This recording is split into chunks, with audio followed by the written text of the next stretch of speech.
you so much. I'm so excited to be here today. I hope everyone's having a great time. I've been having a lovely time listening to all these wonderful speakers. So I am an artist and a technologist, and I make a living as an artist working with emerging media since about 1998. And working with AI, I started in 2006. Over the last 10 years, I've been surprised to be invited to share my art in film spaces like Tribeca Interactive or the Sundance New Frontiers program, whereas I normally show in museums and galleries. Now I'm showing at film festivals and in movie theaters across the world, which is super fun. So I wanted to show you a little bit of that since it was requested that I share a little bit of the work that I do with film festivals. So this is a film I have two examples. This first one is Your Hands or Feet. So in 2017, I was approached by the actress and producer Alicia Rayner, who is the one in the beautiful orange dress there, to create a virtual reality experience for the feature film Egg, starring Christina Hendricks, Alicia Rayner, and directed by Mariana Palka. Your Hands or Feet is a VR experience and installation that simulates new metaphors for yet unnamed feelings. Co-created by Sarah Rothberg, awarded the 100K prize for the 2017 Engadget Experience, and it was screened at Tribeca in 2018. This is just a couple of months old, so Fancy Dance is an incredible film that's no longer in theaters, but it's still on Apple. It's streaming, and it debuted at #1 on Apple streaming. Director and producer and writer Erica Tremblay, who is from the same small indigenous tribe that I am. We're both Seneca Cayuga Nation of Oklahoma. She invited me to contribute to her remarkable film, and I created the virtual reality experience, which is featured in the film. One scene includes a futuristic cornfield where the character Roki plays in VR. In this scene, Lily Gladstone, who you see, wonderful Lily Gladstone, the first Native American woman to be nominated for an Academy Award, and I really hope that she's nominated again for this role. She did a great job. Lily Gladstone's character, Jax, receives bad news via a phone call where Roki is in VR. So later, there's this sequence where Roki runs through the cornfield with red and blue police lights flashing. This VR pastel version is representing the sky world and foreshadowing the film's complex climax, but no spoilers. Go check out the film if you'd like to see it. It's a groundbreaking film. It's the first film to be shot on our tribal reservation and the first film in the Cayuga language. Erica Tremblay's direction is outstanding, and the performances of Lily Gladstone and the rest of the cast are incredible. So please feel free to watch this film for free on Apple. And when I'm not working with feature films, I'm making art in museums, but I largely use screen-based work. Sometimes that screen is very small, like it's strapped to your head in a tiny VR world. And sometimes it's very, very big, like here at the Next Museum in Amsterdam. This screen showcases two of my works, Midnight and To Body. Collaborating on Fancy Dance inspired me to create a traditional flatty as well, which is what we call in the VR world, an experimental film, which I submitted to various festivals. This short film has been successful touring the past year, premiering at Imaginative in Toronto, and being featured at Maoriland Dead Center Film Festival and many more. It's currently on display at the Wexner Center for the Arts, and it's part of the Cataist collection. And I'm going to show you this film. So this is just some of the iterations of the film in larger spaces. You can kind of see the person there, and that's a real person, not a mock-up or a 3D rendering. That's just how tall people are in comparison to that immersive screen space in Amsterdam. So the film that I'm going to show you today is called I Would Like to Be Midnight, I Would Like to Be Sky. And I'm going to escape out of this presentation so I can show you the film. A little bit about it. So it's called I Would Like to Be Midnight, I Would Like to Be Sky. And this is the statement that I wrote about it. I would like to be midnight, I would like to be sky. Who determines the protocol for looking at the sky? Like moss and fungi, animals and plants, and indeed most living beings, the sky does not have borders. It moves and is part of a larger system that includes the moon, the sun, the stars. I was inspired to make this film when I heard a politician lay claim to a universal protocol, a universal ethical protocol for looking at the sky. And it led me to contemplate various notions of owning the sky, the laws that treat airspace as territory or an extension of the land, the regulations governing what kind of frequencies we can emit across the open air, the geographic information systems whose satellites we can see if the night is clear enough. But ultimately, it's my ancestors that I hope to connect to through these tools, old and new. And a little bit of a note on the AI, or the artificial intelligence, that this film uses. So my short film uses image in painting, which is kind of an old technique from the field of AI that's historically used to reconstruct missing regions of an image. So it may remove something, or image restoration. I use this technique subversively by in painting to erase the prominent human architecture in the photos I took, reminding us that backward-looking prediction erases a possible future. The short film also uses digital image interpolation, which is when an image is resized or distorted from one pixel grid to another. This gives the film a kind of liquid morphing process, which is, I find, hypnotic or out of time. The algorithms assist the animations, but the images are photographs, not AI generated, just used my finger to push the button. And I shot these while driving across the country with my husband while we were moving from California to take our jobs at the University of Florida. And we drove through Indian country and through our reservation in Oklahoma. So a lot of those images are from that land, which is really beautiful. This film is 10 minutes long, so maybe we can dim the house lights if you want to get a real cinematic feeling. The music is my voice and me singing. So the music was made with analog synthesizers and my voice. So pretty analog, no AI there, but I'm not. Thank you for doing this. Make it all cinematic. Appreciate you. All right, here we go.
That's it. That's what I've got. But do you have any questions?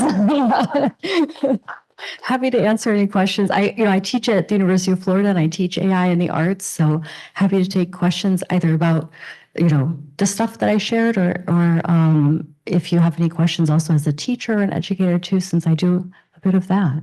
Yeah. Oh wait, got the stuff. So there's a predominant form in the middle. It's kind of like a cloud shape. What is the significance of that? I modeled a 3D model of a brain. I mean, not a very good one, I will have to say. It was very it looks good, maybe not anatomically perfect, but like an artist rendering of a brain. And then I made it its shader that was crystalline structure. So that's where you see the sort of crystals. And then if I took away some of the resolution, it just looked like polygons. So I kind of wanted to have this brain as to remind us that we experience the natural world as through our human brain, but and our human sensors and our human hardware, but many other beings like trees and turtles have very different types of hardware that they experience the world. So I was kind of showing us that even the photograph is very it's very human centric through the way that we experience the world through our human hardware brains. Yeah, I understand. Thank you. Coming to you, Jeff.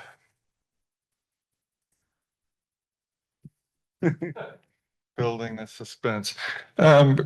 It seemed like the transitions would start in different locations and as we go from one slide to the next. Did you have any influence on where that starts, or is it just the sequence that helps determine where those mutations begin? The pixel morphing and image inpainting are mostly to be done for stills. And so in order to have that, the pixel morphing, I think the first public famous use was in that Michael Jackson video, right, where we see the faces transform into the other. So that was the first video use of it. And so you can get that move from one to the next, and it's how many frames you may give to the beginning and then how many frames you give to the end. And since there's still photographs, I did have to make that up. I'm like, this one gets 7 of that photograph. This gets 4, right? So yeah, because since I didn't start with motion image like that Michael Jackson video where it's motion image to motion image, I started with still, make it move, and then still. So I did have to kind of pretend the stills were video in order to get that to work. Yeah. I'm going to ask a question from right here in the back. Rick Dakin, Ringling College of Art and Design. Can you tell us a little bit more about the Digital Worlds Institute at Ringling or not Ringling? Yeah, we'll have one someday. Yeah, absolutely. At University of Florida, and many of us know, but I'm sure not everyone knows sort of University of Florida's deep involvement with artificial intelligence. So maybe you could tell us a little about that. Yes, I even have 2 slides because I knew you asked me to prepare something. So I guess I have my prepared slides. So at the University of Florida, one of our famous alums, Chris Malachowski, is the co-founder of NVIDIA. And the NVIDIA chips have been attributed to causing our most recent AI boom. Like I mentioned, I've been in AI since 2006. It was a very different world in 2006 than it is today. And it's in large part due to this NVIDIA breakthrough of our hardware. AI was really pushing up against what was possible to compute at any given reasonable amount of time or at a given time, or being able to process all the data that we've been learning about. And the NVIDIA really pushed those boundaries. And actually, the very first NVIDIA chip, Jensen picked up in his carry-on and took it to the guys of OpenAI and actually delivered it and said, try what you're doing on this. And that's kind of really where OpenAI took off. So they're really connected. And so our famous alum, Chris Malachowski, gave the University of Florida a $75 million endowment for AI and the world's fastest supercomputer for academia, and it's called our Hypergator.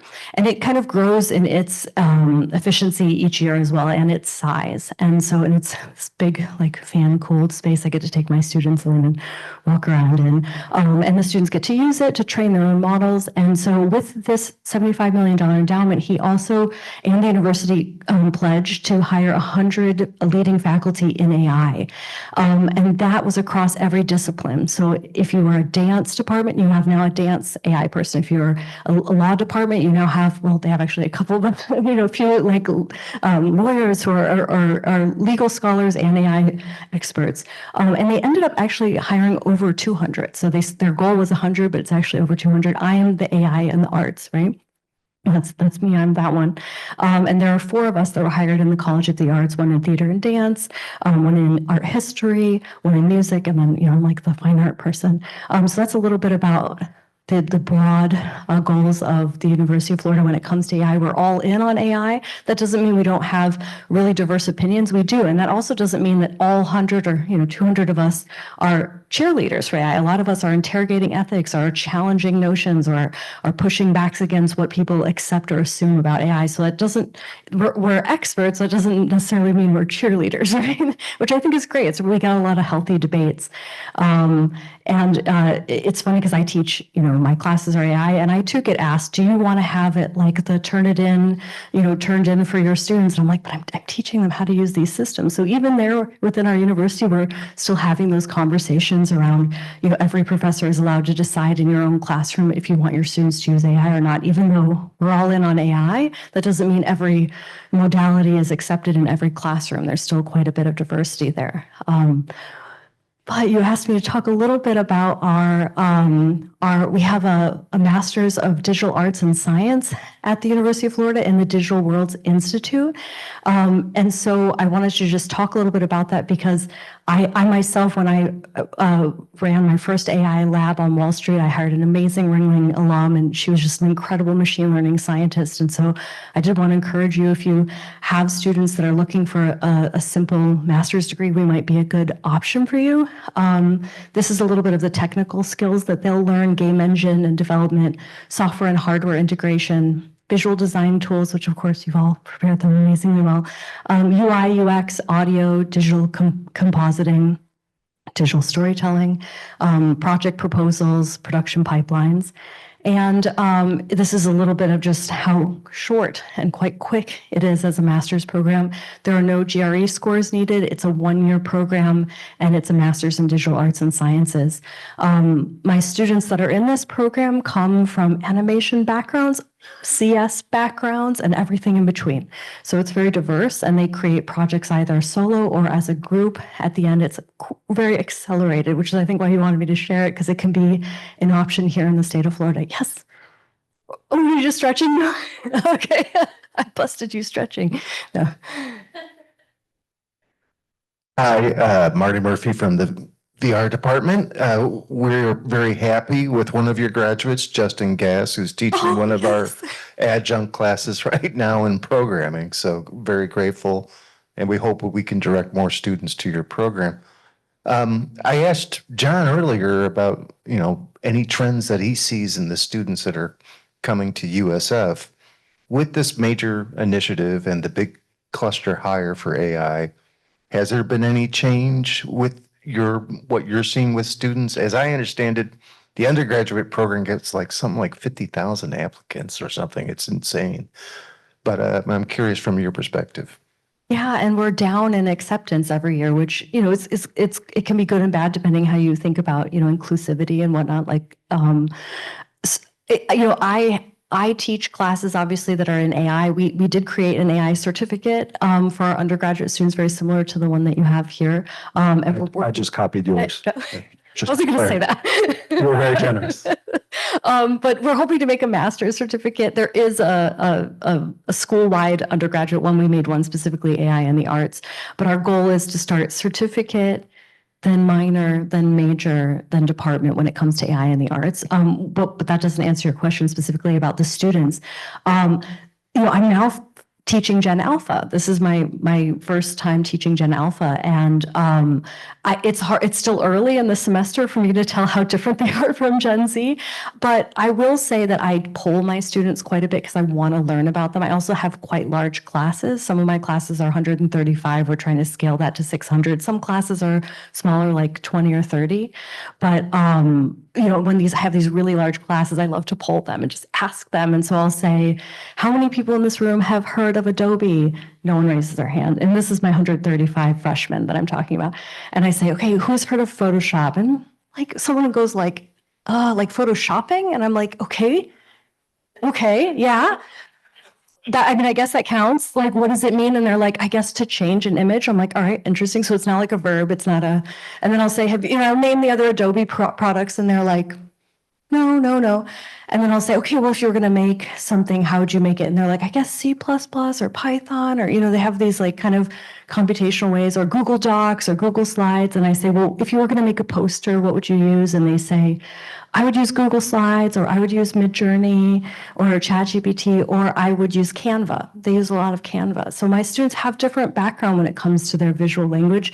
And then I ask the next question, which is, raise your hand if you've ever learned this. And I put up a slide about a basic function like,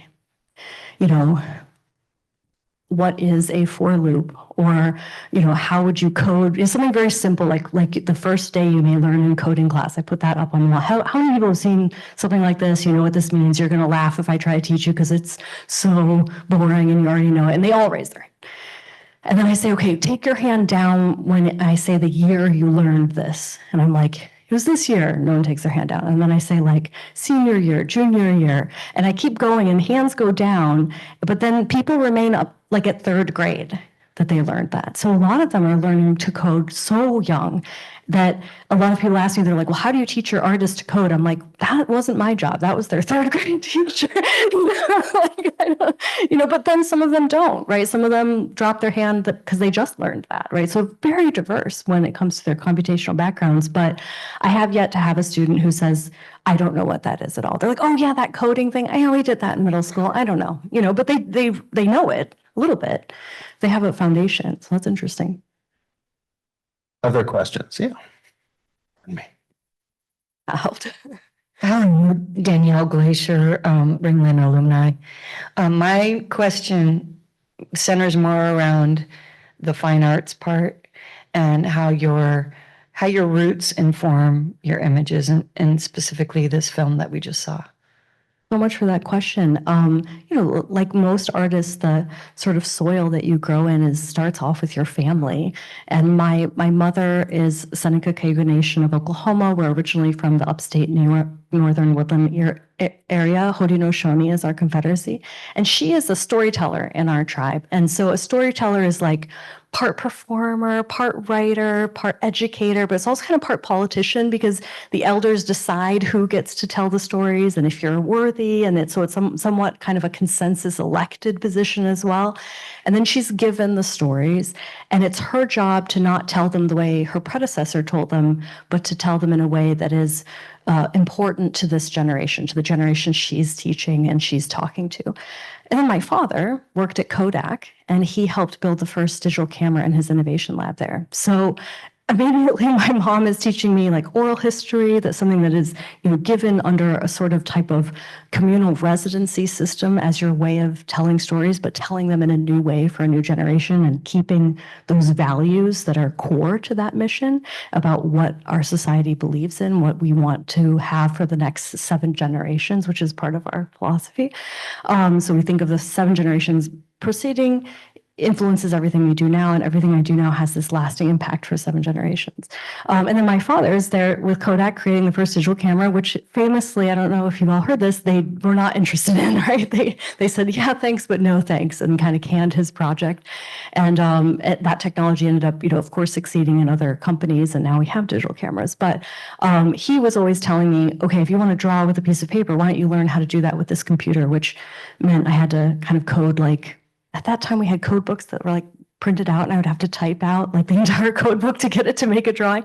So I did both sort of the very analog and the very digital from a very young age. And he would take all the things from his innovation lab home that were obsolete and let me play on them like toys and take them apart. And really, he was a mechanic when he was in the military. So he also liked the idea of just like really taking machines apart and hacking them back together. And we all know how a mechanic fixes things with like, bubble gum and string and tape, right? So that's kind of always been my approach to technology too, is his is like, if it doesn't work, make it work. If it isn't made to work, it's broken. If it's broken, figure out how to use it, and it's broken, stay, right? It's just, so yeah, that was kind of where I feel like my thought process always come, is that I don't see technology as something that's separate from the natural world. It's a way that humans experience and understand the world. Yeah. Yes.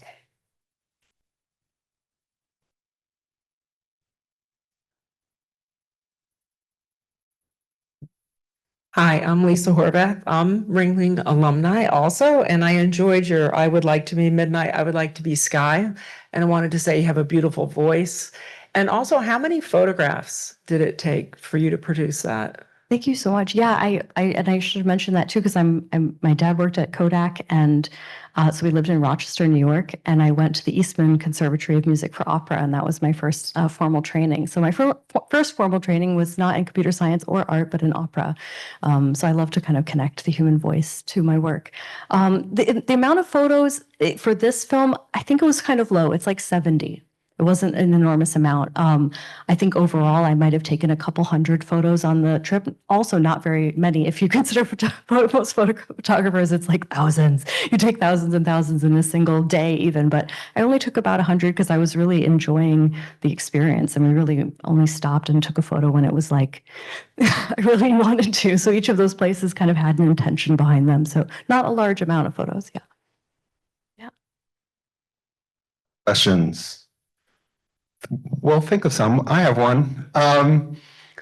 So can you maybe give us some insight into how the art world that you're a part of, the artist community, is engaging with AI? My general impression is that in the world of fine arts, there's more excitement and acceptance of it, right? As opposed to maybe in illustration or other sort of more commercially oriented fields. But that's just my impression, but you're more involved in that community. I mean, yes and no. I think across the board, there's because I have a lot of illustration, like friends who are working as illustrators in agencies, and agencies are being asked to do like groundbreaking things with new technology. So yes and no. I think even in that space, but in the fine arts world, I mean, I think what's fascinating about fine art is you can make art that's invisible, that's intangible, that's immaterial, that's an idea, that's conceptual. And that kind of work has always truly inspired me. And it's really about framing the human experience and communicating it to your generation or to the generations that will come.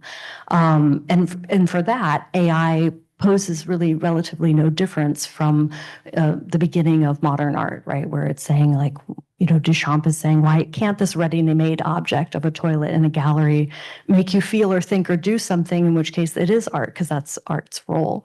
And so these kind of discussions around ready-mades or copyright aren't necessarily the soil that fine art has really lived in. They're not maybe as concerned. We're more concerned with trying to capture the moment of our imagination of the future possible. And so in that way, yeah, I do think a lot of fine artists are interested in what it can lend itself to conceptually, or as an idea, or as a possibility, or as something to push against.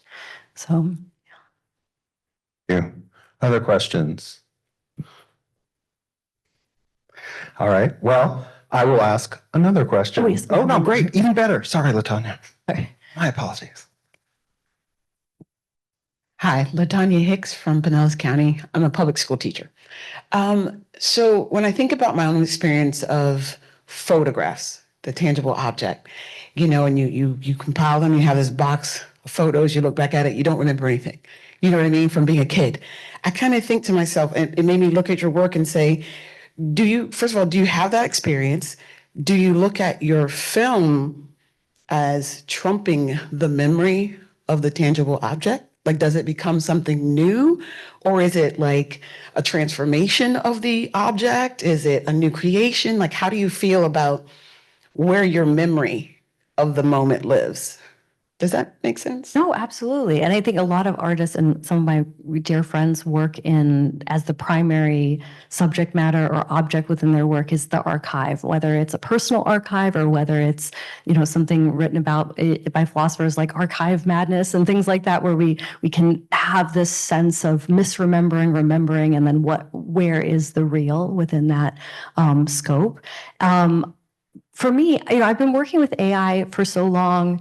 And in the beginning, not a lot of people sort of knew what I was talking about when I said I work with AI. And now it's almost as if people think they know what it is. And it's a very sort of narrow vision, which is also feels really weird in both of those aspects. But I like this moment better. And the reason is I'll give you an example. So when George Eastman created the portable camera, it was a tiny camera that you could like put in your pocket. It had a 35 millimeter roll you could stick inside of it. And before then, people took photographs. They took all different types of photographs, but they were kind of, science nerds who had all this gear and equipment. It wasn't cheap. It was maybe somebody who had a little bit of extra cash or invested money to make this as a business. It wasn't just a 7-year-old saying, what if I just walked outside and took a photo of what I see? But once George Eastman created that camera, suddenly we got to see what everyone thought of when they wanted to take this technology and use it. So we got to see a 7-year-old look at the world and say, that's my photograph. Or we got to see how it changed the way in which we understand forensics, because suddenly we could have this artifact that could be what happened, and we started thinking of this image as more truthful in a way than our own memories, right? It changed the way all of us interacted with the world and the way we saw the world. And that's more interesting to me now about AI. Back when it was just a bunch of us researchers and nerds with a lot of money and expensive equipment doing it, wasn't as fascinating to me as a researcher as now, when almost anyone can at least, even maybe they're not doing all of the things you can do with AI, they're doing a little bit. And now I'm fascinated to know what they think and how they see the world. Other questions? I'm going to follow up on that. There's a lot with like the Google Pixel, right? In the latest versions rolled out all these AI features. I don't know if any readers of TheVerge.com will be maybe familiar with the what even is a photo anymore discourse, right? Where they're all immediately malleable. And if you see what some of the people have done with just the Google Pixel phone, right? It's the subtle things that are sort of fascinating, and things like, yeah, I just put a crashed helicopter in the retention pond in my backyard, and you would never know, right? It doesn't, I don't know if you have any thoughts about that, or where that's leading us as a society, right? From going from any 7-year-old can go out with a camera and take a picture to any 7-year-old can imagine anything and combine that with a picture, and where do we go? Well, I think that is the luxury of the fact that what I research is art and what I research is human experience. So I get that. I have the luxury of looking at those things and finding them fascinating. Now, if my job was to do police enforcement, I might be terrified, right? And as someone who's in the scope of art, oftentimes I do consult in other areas because they want to know maybe more from a visual or art. We have our own really great tool set of looking at the world that can be valuable to other fields, right? But I'm not in the legal field. I'm not in the national security field. And so I have this viewpoint, which is how can I use the tools of understanding of what we see and how we understand, and it can positively impact these other fields or is adjacent to these other fields. I really love this book called Seeing Witness by Jane Blocker, which is about the ethics of testimony. And I think artists, and this book is published, I think, in 2010 or something, so it's well precedes the Pixel. But I think that idea that artists have been thinking for a long time of what lies are actually told within the image as the truth. And we have a lot of ways of subverting and understanding that just something that is presented as truth and the aesthetics of truthfulness is not truthful, right? And so I think we have a great way of talking about those things that maybe other disciplines don't. And that's why aesthetic philosophy and artists have always been wrestling with this, because we create those systems, so we know how inherently biased they are. Thank you. Yes. Coming over. I'm going to come behind you.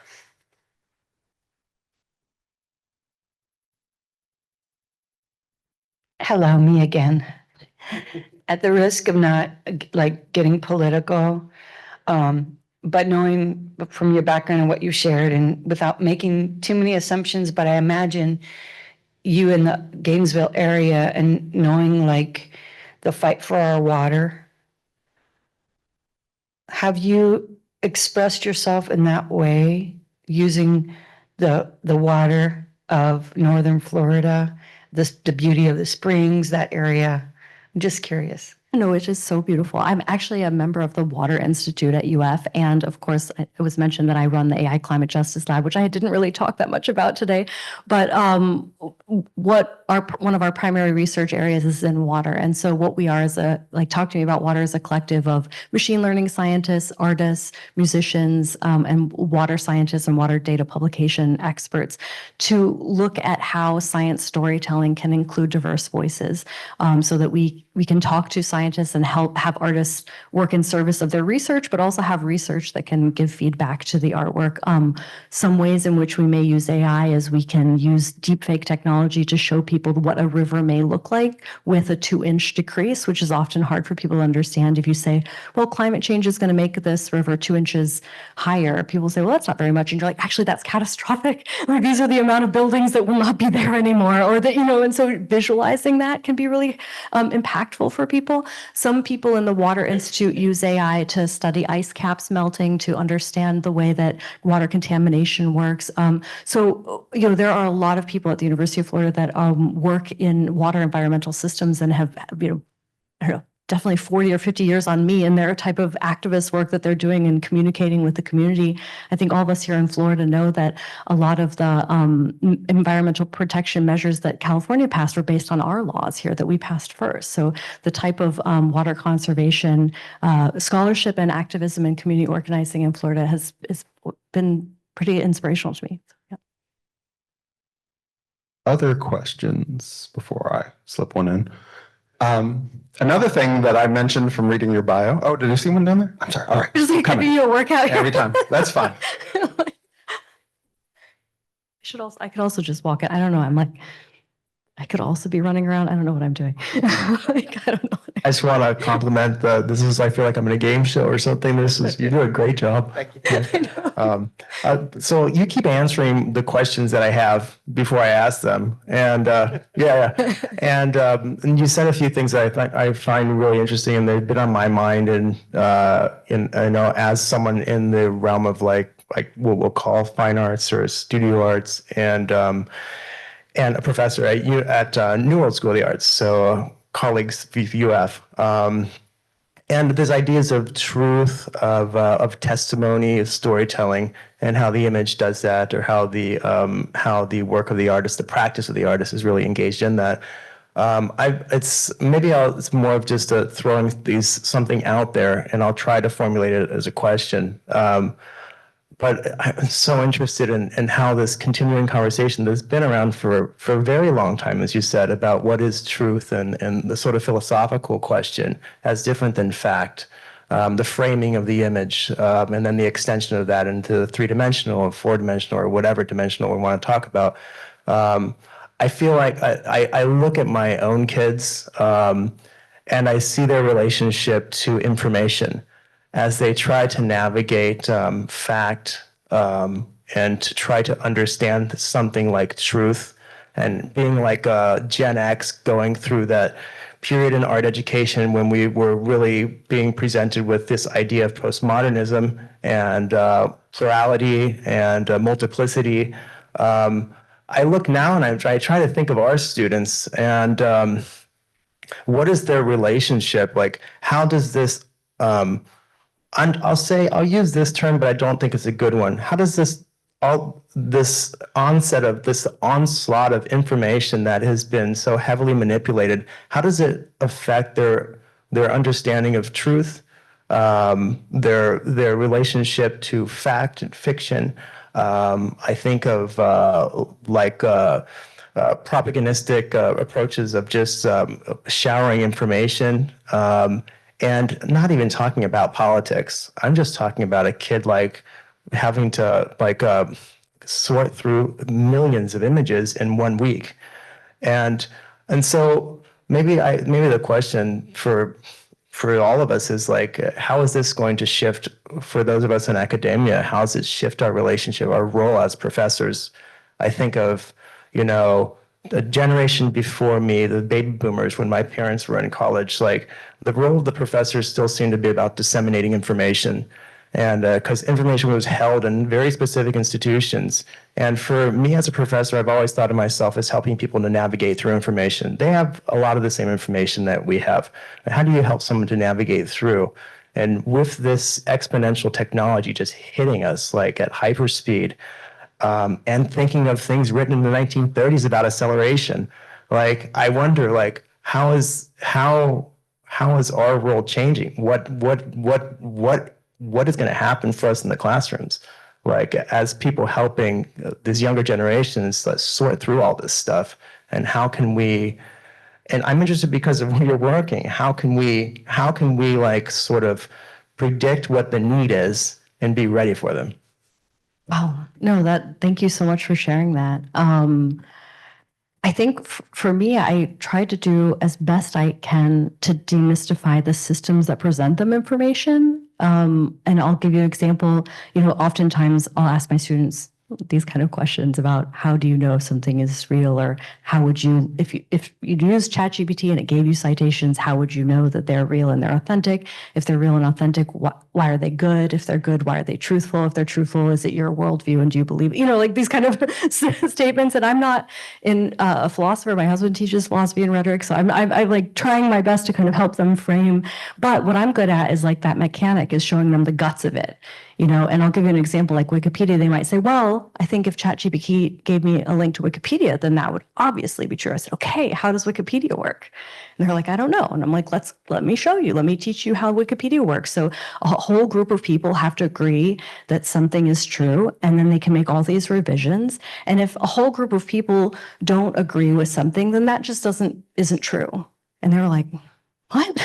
But I thought it was like true, like experts true. And I was like, no, I mean, there are projects of people who band together online and have taken every article that is about a successful woman and taken it down. And there have been many times in Wikipedia where you go on Wikipedia and you could not find a single notable woman on Wikipedia for days, months at a time throughout its inception. And that's not true, right? Like we know Martha Washington existed. We know Eleanor Roosevelt existed, right? Like we know that. You learned it in school. How come it wouldn't be on Wikipedia from month to month?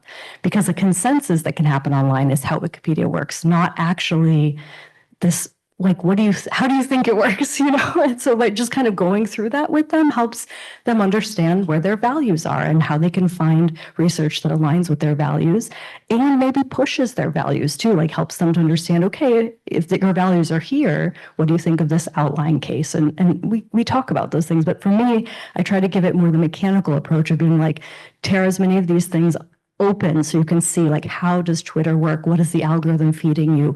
What is an engagement metric? So sometimes I'm teaching business models, boring, but sometimes I'm teaching, thoughts about like consensus mechanisms on things like Wikipedia. And sometimes I'm taking them to the physical library and having them pick random books off the shelves and then read them and just say, what is that experience like, right? Which is not necessarily how I thought teaching was going to be in 2024, but I'm into it. It's fun. I hope that was a good answer. All right. Do we have any other questions? No, Glenn looked at me like he was going to say something, but he didn't. So I want to give you one more chance to talk about a thing that was in your introduction, which is wampum codes. If you want to talk a little bit about that. Sure. So I was a Mozilla fellow. Mozilla is like an open source foundation, and if you ever use Firefox, that's one of their products. I was a Mozilla fellow embedded at the MIT Co-Creation Studio, and I developed a project called Wampum Codes, which is an ethical framework for software development based on Indigenous values of co-creation. And I was planning to go and do a documentary from experts in the field of open source who are Indigenous and working in ethical software development, but then it was in 2020 was my fellowship. So it turned into a podcast where I could interview people via Zoom. So you can listen to Wampum, if you go to wampumcodes.org or wampum.codes on any podcast syndication like Spotify or Apple or anywhere you listen to podcasts, you can listen to this. It has 2 seasons, and I interview Indigenous people who are working on co-creation and ethical values in software development. And the way the Wampum Codes toolkit works is I teach organizations, companies, startups who are interested in having their developers have a mode for understanding the values and ethics within their code base. I facilitate those conversations so they can build those protocols into their code. And that doesn't mean that I have ethics and values that I'm teaching them to impose on their code, but we're actually meeting with their leadership and their developers to try to establish what the values of their code base is, and is what they think it is actually there. And if it's not there, how do we build a process in of checks and balances within their code base?